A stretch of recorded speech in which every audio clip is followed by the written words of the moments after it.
Welcome to another episode of the Quiver Podcast. And despite nothing going on, there's still a lot going on in the world of UAP basketball. So we'll be talking about today. First, we're talking about the weird change in format for the Philadelphia tournament. Next, we'll be talking about what's up with the UAP schedule. Do you prefer the old schedule or now that we're in September? Plus some wrinkles that we thrown in there this year with the Volleyball World Cup coming to town. And finally, some reports of another team wanting to join, another school wanting to join the UAP. And to do that all with us today is I'm Kiko, joined by Gia. Say hello. Hey, Brian. Ay, ingat kayo sa mga billboard somewhere. And Ajax. Ingat kayo sa akin. Yeah. So, I know, and as part of our news roundup for today, see guys, this is why exactly you cannot have Ateneo winning championships or winning games of anything. They're in 8th place. And still, mahangin pa rin sa Katipunan. They brought down 2 billboards over the weekend, so I hope everyone's safe. Pero, Wala raw silang talo ng Phil Oil eh. So, baka undefeated. Undefeated. 100% ang ano nila. Efficient. absence. 100% ang absence. And so, diba? Signal number 8 pa rin yung yung ano nila. Brought on 2 billboards. I hope everyone's safe over the weekend during the bad weather we had over the weekend. All right, guys, the first topic we were talking about last week, like we were. Teka lang. Ano sabi mo? The bad weather we had this weekend. Wala ka naman sa Pilipinas eh. Ha? Mas pa rin panahon dito. Mainit. Mainit. Parang sa Pilipinas pa rin. Alam mo, Itsura pa lang ng kwarto mo, halatang wala sa Pilipinas. alam mo, ganun kalakas yung hangin, umaabot dito. Yung hangin habagat na yan, umaabot dito. Anyway, guys. Bagyong Igna. Oh. Okay, guys. We were talking about last week how we were, after losing that game to UP in the semifinals of the Philadelphia tournament, we were in no mood to play that third place game against UST. And lo and behold, I don't know if they were listening to us or what. They canceled the third place game. What was supposed to be a best of 3 finals went into a winner take all 1-game showdown between UP and NU. Gio, what do you make of that change in format and change? And should we be charging a management fee from now on from the organizers? no, I mean, at the end of the day, I hate to say this, but iba pa rin yung draw ng Ateneo and Lasal. Sa mga ganito, I bet your bottom dollar that if this was an Ateneo Lasal finals, gagawin pa nilang best of 5 yun. Kahit nakakapagod. Pero, no, I mean, I do think though that it's probably a little bit frustrating from a planning standpoint, especially for the teams, diba? Na parang, unless the teams asked it, like I wouldn't be surprised also if UP and NU would have specifically asked that. It's a day. UP likes changing schedules in the middle of tournament, so I wouldn't be diba? off them. So I wouldn't be surprised if they both asked for that kasi this August is critical going into the season, and I'm sure a lot of these schools have plans to go abroad or want to rest and spend a little bit more time with their family before you get into the season. So I wouldn't be surprised if they asked that. But still, it also doesn't look good na we're changing the schedule, we're changing the rules in the middle of the game, just because of something like that. So it's a bit strange to me, but I'm not the organizer, and I don't wanna be an organizer in that case. Do you like? Okay lang. Oh, go ahead. Okay lang yun. Ano naman eh. Sanay naman tayo sa mga rule changes. Yeah. Kung ano feel yung gagawin, that's the rule. Medyo na pabor lang sa atin. How about you, Brian? Are you a fan of these? I'm not really a fan of tournaments changing formats in the middle of right in the middle of the tournament. But what can you say about that? Yeah, sayang. Because part of me was not really looking forward to the game. Pero alam mo na yung flow eh. So, yeah.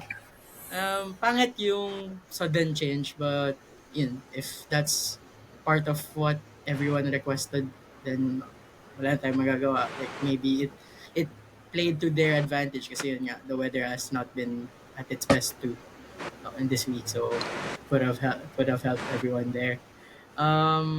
Yeah, siguro this is one thing that the UAP guarantees, at least sa schedule ng games, yung rule changes won't be as agile as it is in the Oh, Philippines. we don't know that. It depends. Yeah, hopefully, But hopefully. Do you think G is right? If it was Lasal in the finals, if he had beaten, it was a Lasal any final, it would have been still a best of 3 setup. Brian, do you think? Tingin ko, yeah, kasi parang it's what's scheduled there. Feeling ko Lasal would not have minded that. Kasi di naman tayo umalis ng country prior to this. Maybe, I guess, with UP, because they also go to Japan for the World University Basketball Series. Same with us. And they have a tournament Maybe in they thought Leyte, it's a- in Tacloban, I think, too. Exactly. So, So, they rarely, they have too much in their calendar. Andun yata sila ngayon. Mm. Exactly. Oh, So, maybe baka maybe dahil that's doon. why. Kasi let's say tayo, di ba, our schedule now is August 9 na yung next game. So, we have a lot of time. Parang ito But na yung then- pinaka-lull natin. So, I At guess saka- yan. Tinguro Ay, push to. Kailan yung next natin? August I 9? know, yes. yung moves in Japan. Ayun, Chax, did they not expect to win? Chax, did they not expect to No. win against us? Kaya sila nag-schedule ng tournament sa Leyte? Kaya ganun, kaya ba? And then ano ko, August 9 yung next game natin. Oh, may oras pa yung mga iba dyan na magligang labas. kung gusto nila. Sayang din yung kwarta eh. Basta hindi binabaha yung lugar ng ligang labas na Yeah. lalaro yan. Yeah. From an organizer standpoint, Chax, you think you think it was more of UP and NU na mas a draw, baka lugi sila with the three game series. Baka masyadong mahal yung aircon dun sa dun sa venue. Oh. Hindi, tsaka baka ilan lang yung kakain doon sa kainan doon sa Yung labas. sa hotdog, at sa hotdogs, yung mga hotdog sa loob, yung bentahan na hotdog sa loob. Oh, tsaka yung hamburger doon sa labas. Hindi po yung parking. Ayun ako, hindi problema. Hindi bibili tong mga to. Huwag na, isa lang. Siyempre, economic consideration. Oo naman. Diba? Business-minded naman taga Phil Oil, di ba? At least na mga yan.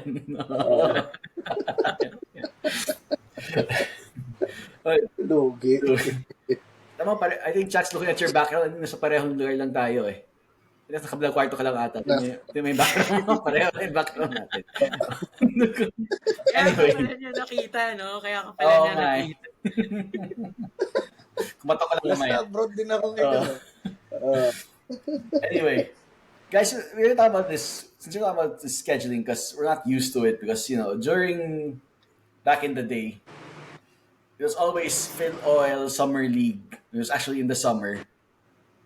Then UAP starts in July, August, as school kicks in. Ever since we went to K-12 a few years back, UAP has pushed back into October. And October, September, October start. Yes. Singit ko lang. Yeah. Dati yan, yung Phil Oil, nagsisimula yung May 1. Mm-hmm. Tapos, matatapos yung June 12. Mm-hmm. Dati ganun yun. Ngayon medyo, naatras. Tsaka meron pa dati naman, naalala niyo, meron pa yung Nike. Nike Summer League. Summer League din yung Nike. Yeah, yung dalawang sabay.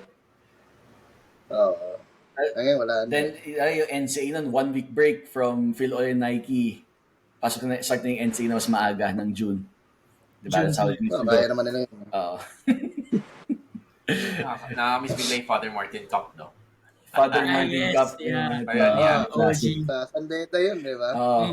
Yun, if you find yourself in a Father Martin Cup, yun, die hard ka talaga. Happy ka na watching those games. Kung pinabiyahe mo, walang parking doon, walang ang hirap. I mean, let's be real, Kiko. Doon tayo naging kaibigan. Si Oo nga eh. Si Chucks din. Oo, di ba? sila Hindi Norbert. ako, nakilala ko lang kayong dalawa sa simbahan. Oh. Ako si Vic doon ko din una nakita sa Father Martin. Sa San Beda. Akala ko sa simbahan. Hindi sa Oo nga. Sa simbahan yung si Hatchaks, parang, sino tong 2 hours na sa confessional booth? Ang tagal. Tapos magkapa si Hatchaks. Nung lumabas yung pare, sumuko na. Hindi nangyari. Oo. Gio. Okay. Go with the waffling. So we've had, we remember we're going to October start. Now we have the possibility of the the World Cup of volleyball coming into, so messing up the schedule in October. You might probably see a compressed schedule again come UAP time. How do you feel about, did you prefer the July start or the September-October start for us from UAP? Personally, I would actually. I mean, it doesn't matter. I think I prefer a schedule that fits well with the different schools based on when their classes start. Parang that's my personal preference, and I think some schools have started to move their classes back from that day. I think it used to start mga August, September. Now some schools are starting July. So, Okay. so I would prefer a schedule that fits everyone's collective schedule. The thing is kasi, so here's the thing. The thing I like about the July start is hindi siya aabot ng Christmas break tsaka Sep break. And Yeah. I like it for selfish reasons kasi I can plan to go on vacation during those times. Kasi in the last few years, pag UAP, at the back of your head is like, am I missing a game here? Baka may Ateneo Lasal that weekend. Like, I can't leave, I cannot suddenly leave all in the middle of it all because baka Final Four. Alam mo yun, like, those are things that weigh me down eh. But that's kind of where I am today. So, maybe to answer Kiko's question, mas gusto ko yung July schedule. Pero, And- sana kasi yung ulan. So, Yeah, at the same time, remember Final Four time, it's the Christmas rush, November, December. So Oo. traffic gets worse. The malls are packed. Harder to get stuff going. So that's, I guess, one of the trade-offs. How about you, Brian? Actually, now that we see that there's a possibility of a compressed schedule with the Volleyball World Cup coming to Manila, and we're taking key venues. We've done compressed schedules so far. I wasn't a fan. What do you think of that possibility? Oh, that would be more different now kasi I think they did that, 'di ba, yung women's maapektuhan din. I think the women's basketball has been picking up momentum sa telecast. So, I mean, It that was- was a stopper din yun. Maapektuhan siya. 2 years ago, nung Basketball Yes. World Cup, they did the same thing as if I'm not mistaken. Yes, Yeah. exactly. Okay. So, 2023, 2025, not so long ago. And then yun nga, I mean, there are plenty of ways to explore it now. Digital age, diba? Mas madali naman habulin yung games. But it's for the crowd goers. Ang magsasuffer dyan yung crowd usually kapag kinompress yung schedule. We've seen yung mga Wednesday games ng 4 games ng men's sa Araneta or sa MOA. Like, it's so hard to schedule for us as fans if we have regular work schedules, diba? Kasi it's either you take your leaves there and then, diba, irregular pa yung time. Some would play really early before noon. Yeah. Some would play naman super late na yung tipong 8 p.m. halftime pa lang in the same Yeah. day. So, it's not something I like to experience again. But yun nga, with that possibility looming large, then I guess it will boil down again to which team will make the most out of it. And sa fan perspective then, I guess sulitan na ng leaves and yun nga, make the weekend siguro more worthwhile since I think that's where most people would eventually go din naman, with or without this compression that looms large. Yun. Those days, Shacks, di ba, yung schedule natin for those Wednesdays were packed. All 8 teams would play on the same day. It's 10, 12, 2, 4, or is it 12, 2, 4, 6? Yeah, The ideally. schedule. Ideally. But it gets pushed back. That it's something not viewer friendly. First, of course, I'm not a fan, di ba? For the first of all, it's as a college league with alumni and students. You don't want. I always love the primetime games because it makes sense. Who will watch a 2 o'clock game on a weekday when everyone's in school? It's when everyone's at work. Pushing in the primetime, I give people a chance to watch the games. Now, with the compressed schedule, we had all these games on a Wednesday. They're packed in one schedule early. What can you say about that, Jack? Something that the league has to work around, or something up live with given the compressed schedule.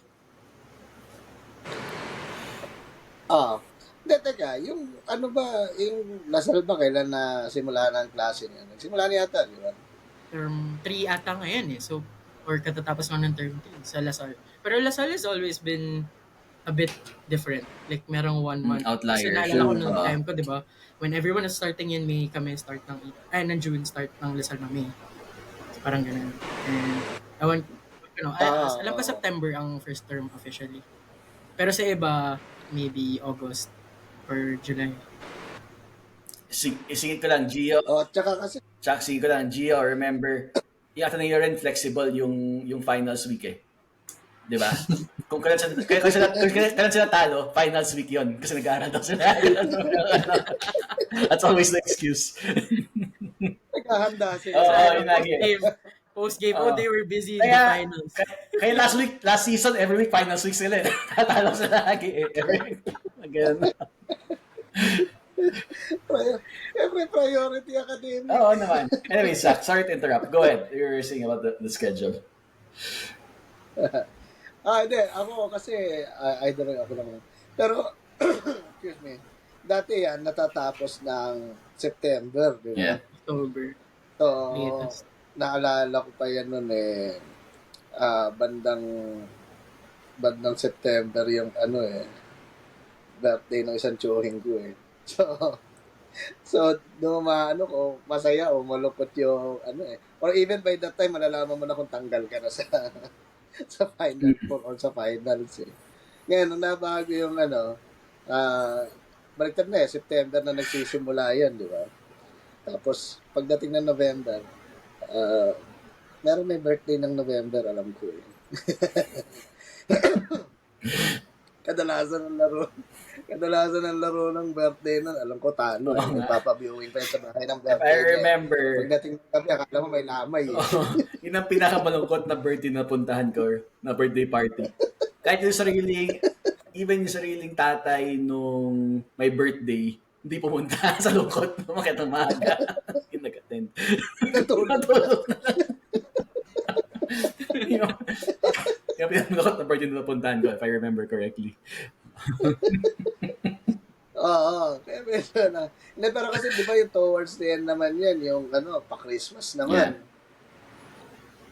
So, ang hirap din mag-schedule ng Christmas party. Kasi hindi mo alam kung tapos na ba yung up o hindi pa. Kung tanggal ka na, hindi pa.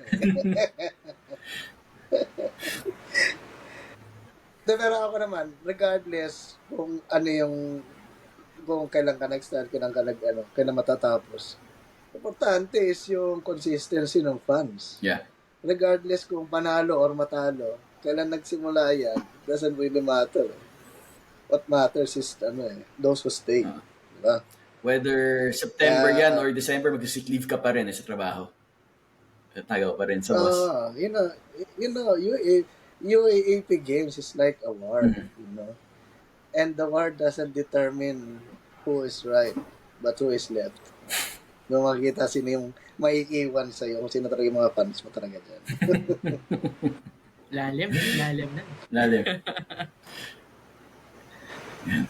Oo naman, no? Siyempre malalim. Minsan lang ako mag-guest dito.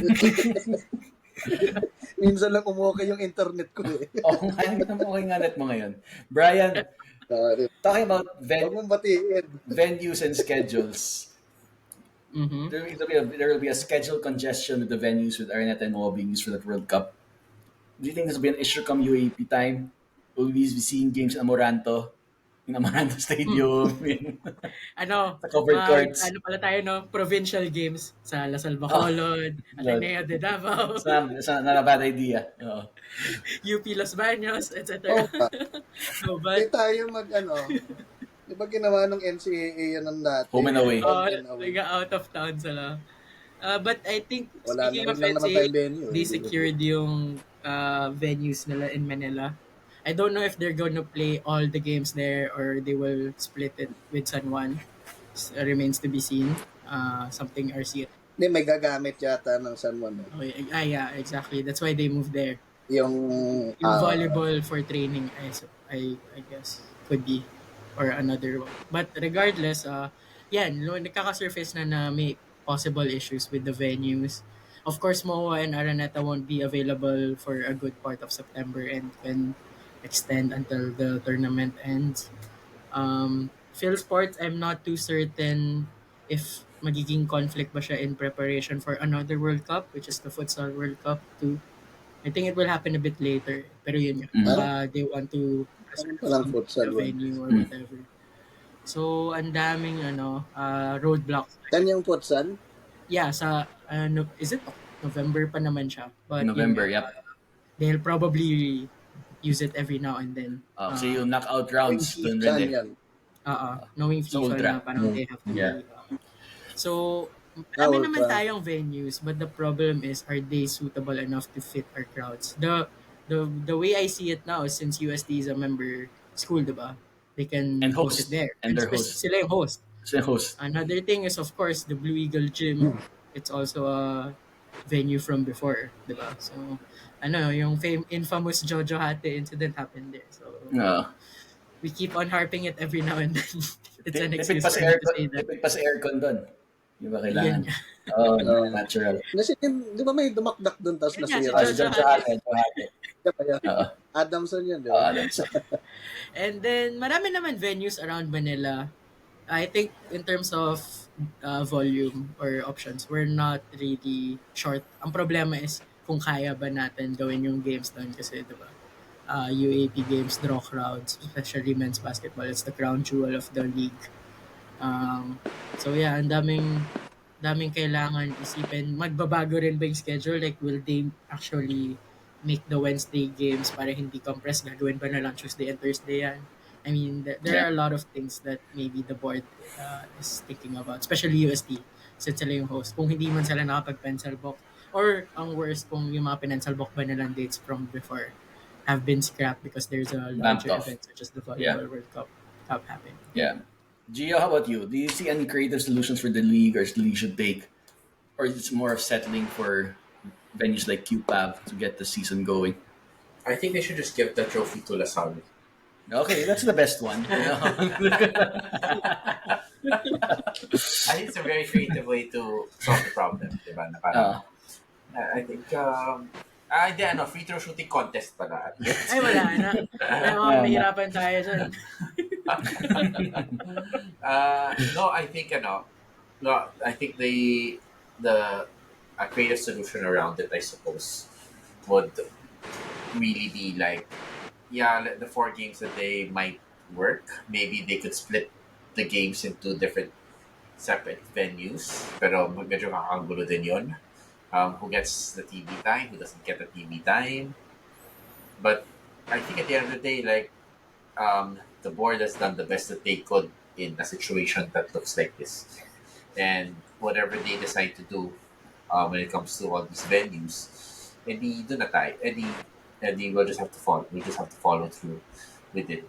That being said, there's a lot of decent venues naman, and I think most of the games naman, except for the blockbuster ones, will not fill the rafters in. Like, let's be real about it. And I think that's why the UAAP is thinking about having its own venue already. And I would completely imagine playing, like, no disrespect to any school for this matter, but a LaSalle UE game or a LaSalle Adamson game would probably not draw as much crowd during a regular season match, but eventually, like pagdating sa finals, and you can conceivably find the venue na 6,000, 8,000 people, and it'll be full, and it'll be great because everyone's cheering, everyone's in a small space, you can feel the crowd. It's also good for us. My only hope is sana wag na sa Inares. Daming Out of town yan. Oo, wag na lang doon, diba? Oo nga pala, yun yung pinaka out of town that UAP got. Tapos meron pang isang Inares na mas malayo. The one in Montalban. Yep. The new one. So, yeah. Pero may isang Inares din na sobrang lapit sa may Kapitolyo Yeah, lang. yung sa Pasig. Yep. Oo. Sa Pero Bungan. ang liit niya, Maganda yan. liit. Parang 3 sides lang ata yun, di ba? Walang tao dun sa isang side. Yung may Sa flag. Bungan lang yan, may basketball court to totoo lang. No? I think like Ultra would be great. Like, Yeah. think about it. Like 15,000. Like, Palibasa, malapit sa bahay. kaya mo, diba? Malapit sa bahay mo yun. Walking distance. And talking about those non-prime games, yeah, I remember, I fondly remember yung mga UP Adamson game they were playing to who not go winless during that season. I remember Adamson there's this round, UP won the first round, so Adamson was undefeated going that last game of the second round. They won that game. Had a sign, so they both finished one win each for that season or something. Adamson had a sign, series tied 1-1 at the end of the season. That's good. And May sarili UAP were at silang its trophy. best. May sarili silang trophy. Dapat. Yeah. But speaking of UAP culture, I know it's one of the most popular league in the country, but a lot of schools would like to get in. And this is rumor of this one school who wants to get into the UAP. But before that, I'd like to thank our sponsors. First, Blue Fire LPG, the only blue that's right for you. For all your cafeteria. Oh, go ahead. For your commercial LPG needs, message me. And Ah, Blue get Fire in touch with, LPG and social media. Get in touch with any of our social media pages. Tama ang timbang, sulit at sakto. Ayan. Ikaw ba yun or yung Blue Fire? Pwede na naman. And of course, Sabi. Kaya hindi tama timbang ko, ang bigat na. Of course, Sabi Skincare for all your skincare needs for fresher, younger, more rejuvenated skin. Sabi Skincare. Also, thank our other sponsors, Ibarra, Manila as well. Check them out, Ibarra Manila, on Sabi. Instagram. Yan, gamit ni Atchax yan. Kaya ang ganda ng forehead ni Atchax eh. Dahil dyan, Sabi Skincare. Gago. Okay, guys. There are unconfirmed reports that were taken. Naubos nga isa sa noo pa lang. Kaya may loyalty card, may planner ka na sa end of the year. So, dahil mo nang binili. Guys, there's... Suki card. Suki. Guys, there were unconfirmed reports, and some reports were taking down that San Beda, US University, SBU, not the other way around. USB. Said, I've been trying to make moves to join the UAP. It's not the first time I've heard this rumor. They've had this. I'm sure it's something they've been wanting to do for some time. So they feel that their university needs to take a step up and join the UAP. So we don't know what's going on there. Saan ba galing yung rumor? Kay Saicon o kay Badwa? Kay Christy Fermin. Anyway. Okay. Credible. Anyway, Gio, I'll go with you first. What are your thoughts about San Beda possibly joining the league? Is it something that will benefit the league, benefit LaSalle? What are your thoughts on that? I liken San Beda joining the UAP, the two Wesley Schneider joining Manchester United. He's still linked until now. Retired na eh, no? Retired na eh. So for context, diba, in the mga 2009 all the way up to 2000 and maybe 18, parang every year he was linked to the club, but it never happened. I liken it to be that way. Na it's something that has been talked about quite a lot over the last few years, especially when they got their university charter. Am I interested in the idea of San Beda going into the league? I want to zoom out a little bit and answer that. I am a little bit interested in maybe a little bit more schools coming in, a little bit more universities coming in, to make the playing field a little bit more interesting. But it's gonna be tough. I think that there's a clear reason why the UAAP has stayed as 8-member school since DLSU joined in 1986, whereas the NCAA has expanded, reduced a lot more often over time. And of course, that's has to be the interest of the league. Yes. Yeah, I think they're a 40-team league now, si NCAA. Around 40 teams there. It seems that way. But sa Philippines tayo, Kiko, hindi sa US. Wala. Ang haba, it seems that way. I think they're still playing up to now. Sino yung champion. I guess to answer your question, it's an interesting prospect, but it's a lot harder to do. I think it's a lot harder to imagine, and I also think that it's also good for some schools to stay in the NCAA. Alam mo yon, it's also good that there is that pathway there, and that people figure that out as well. Like, kunwari, like, can you imagine Benil and DLSU playing in the same league consistently? Like, it'll cause so much weird tension between both the sister schools, di ba?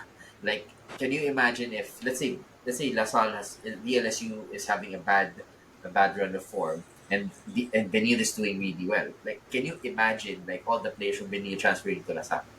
Ang gulo-gulo nun eh. So there has to be some sort of separation also. But it's an interesting prospect, but I think it's much harder than what most people think. That's probably why the post has been taken down. Yeah. Or maybe it's because maybe it's something that's not supposed to be in the public eye yet. Maybe the NCAA doesn't know about it. Something that feelers that Sunbedas has been sending to the league now. What if, and NCAA has no idea, that's why they want to do it. It's like the Shayo is like this. It's like UAP and Sunbeda being caught in yung kiss cam ni Yung Coldplay. Coldplay. Tago sila on the weekend. I think that's how it ended up. That's how that report ended up being. Oh, do you, Brian? Are there any conflicts of interest, or if we're looking at other sports, not just basketball and volleyball? What can Sunbeda add to the league? Is it something that can actually help the league grow? Yeah, I like that question. But before I answer it, inisip ko lang, pag umalis ba yung San Beda sa NCAA eventually, yung Guangming College ba yung papalit sa kanila? Baka sabihin, ilaloan na players. UP, O, dyan mo na kaya.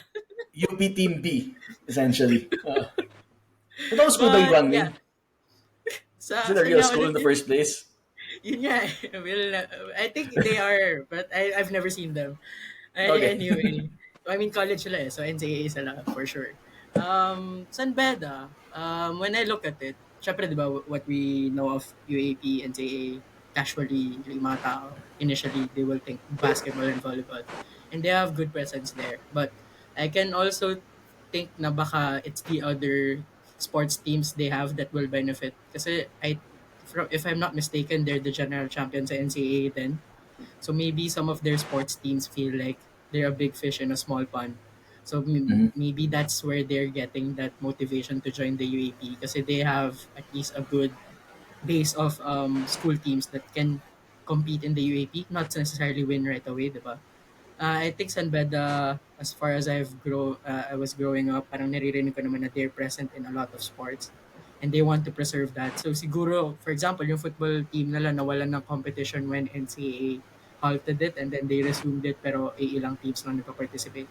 So I guess in that context, maybe the football community or let's say even their chess community, baka they want a more challenging terrain in the UAP. Tennis, what else? A lot of other sports that are present in the UAP. Maybe they find that the NCAA isn't providing what their teams are looking for, and maybe the UAP is offering a better package for that. So siguro may madadagdag naman yung San Beda because that's also one of our problems in the UAP. Not every university has teams in other sports disciplines. For example, in baseball, diba, anim lang. In women's football, lima lang. So, I guess if San Beda joins the league, and if they do, dapat siguro gawin na you have to address the gaps in the sports that we don't really have a lot of participating teams. Kasi if makikisabit lang sila sa basketball and Ano yung volleyball, value then added niya? it's not, Yeah. hindi masyado mataas yung value na yan. Yeah. I want to add to that note, Brian. Like, maybe it's a general question to everyone. Is it doesn't necessarily mean that the UAE has better sports. Like, I No. think that there are some sports that play better in the NCAA. For instance, I still think the juniors basketball. Sino yung umuubo dyan? Asawa ko. Oo. No. So, like obviously, like there are some sports that do better. Like, I still think juniors basketball is stronger in the NCAA. I don't know about the other sports, but I think during my time, chess was definitely stronger in the NCAA versus the UAAP. So it doesn't mean a transferring kasi means that one is better over the other. Like, Yeah. there has to be like a better reason for that. And in fact, the schools that are in the respective leagues should also strive to make it better. Because if I think if you recall, like, probably the mid-2000s. I would say medyo parity pa nga yung basketball ng UAP sa NCAA. Like, if you bring Letran or San Beda during that time and play them against the UAP champion, you would it would be a fight contest talaga. That's why the PCCL was brought in, etc. So it's an interesting thought experiment as well. So there must be more to the sport than just transferring leagues. Although, Gio, mas malakas yung junior sa NC kasi ang daming mama doon eh. That's one reason. Dami tayong ano yun doon na ka-age ng coach natin yung kalaban natin doon sa juniors nun eh. Master's degree in Master's degree in high school education. Sa mga habol kay Kiko, wala po siya dito sa bansa natin. Kaya tago na eh. Gio, any cons to Beda in going Hindi, big? mas maraming kahati sa revenue. But also, San Beda strong fan base, Jacks. Baka may added revenue rin. Given, passionate yung San Beda fan base. Pero ano man yan, divided by 9 yung ano mo yun. Mas mahirap yun. Odd number na. You know? Yeah, may bias na Saka yan. paano yung May bias. paano pagka botohan sa board? Ay, at least, sila odd number na pala. May tiebreaker na. I guess. Medyo ano na yan, di ba? Yan. Pero bakit malilipat? Dahil university status na. Kasi, alam ko yung Mapua, university na rin yun. I guess it's JRU. Yeah, I guess it's more Like, mga ano na yun. mas maganda. I think it's a better revenue stream sa UAP. You could see it, the kinds of fanfare, Probably. TV coverage, advertising they get compared to NC. NC is falling a We bit don't back have the numbers. this Kasi year. May syempre, impression, hindi lang syempre about volleyball and basketball yan. Correct. Kasi, tama yung sabi niya noon eh, baka hindi na masyadong anong competition doon. Kasi yung, if tama yung numbers, naka-9 na sila na general championship sa seniors and 16 sa juniors. So, that would be interesting. Kung kaya nila sa UAP din na ganyan. I think Kung kaya na ma-replicate dun sa ano. I think for me, the biggest con would actually be like if San Beda does transfer to the UAP. I think the biggest con there would be towards Philippine basketball as a whole. I think it's good that you have two extremely competitive leagues in the NCAA and the UAAP. I mean, we talk about the dominance of San Beda in the NCAA, but that has been broken already by the likes of Mapua, the likes of the Trans in the last few years. Yeah. And that's good for the league. And once they play against the UAP players, they put up a fight there. I think the only difference is that there are foreign student athletes allowed in the UAP, but whereas in the NCAA it's not allowed. But I think what shouldn't happen. Pwede na sila. What shouldn't happen. Pwede na sila ulit kumuha ng national. What shouldn't happen is that the NCAA becomes a clear second division. Alam mo yun? Like that shouldn't happen. And True. I agree. I think that's the biggest con of them moving. Yeah. I think it just shows, I'm not sure about talent level. I said this, talent level wise, I don't think NCAA is that big a drop of UAP. I think they can compete. But in terms of glamour, I think the UAP has left them behind in that aspect. Sports, it's the more of the glamorous. Tingin ko, natulungan din siguro na UAP has the glamour schools. I mean, Yeah, exactly. let's not deny it. Yung draw ng Lasal, Ateneo, UST, and UP collectively. And then let's say the other schools are able to match them, like FEU, UE, Adamson, NU. Like their status also grew because of the collectiveness with those four schools I mentioned earlier. So as a unit, yun nga, the scale of branding is really top-notch. I guess siya yung benchmark na for all the collegiate leagues. Hindi lang na NCAA, I guess other collegiate leagues are also looking at it and say, oh, we aspire to be there. Pag Don't want to shine. lumipat ng UAAP yan, dalawa na yung MVP schools. Parang PBA lang yan. That's another factor too. So, Magiging tatlo na yung team sa sa UAP may FU. Oh. No, the solution there is ilipat na lang yung UE sa NCAA. Joke. Lagi daw kasi silang hindi Trade. naririnig sa UAP board. So, diba? Trade pala. dalawang change out. Anyway. Tipid. They can save on changing out the logo for sure. So yung red, kapalit mo lang. No need to change colors there. Red and white pa din talaga. No? So no need to save. Natipid siya doon. Oo. Anyway, guys. Teka na, may nakakalimutan. Oh, May nakakalimutan na ako. Diba, so wala na nga battle for third, diba? yeah. Doon sa Philcoin. So, sino na third place? Does it really matter? Wala. USD can have it. I don't care. Oo. Say na, if they want it, they can have it. If it can help Coach Pido sleep at night. Oh, so Ano na. may general championship. May general championship yung mga pre-season. Lagay mo na sa kanila yun. Anyway, guys, this episode has gone much longer than I expected it to. But thanks for listening.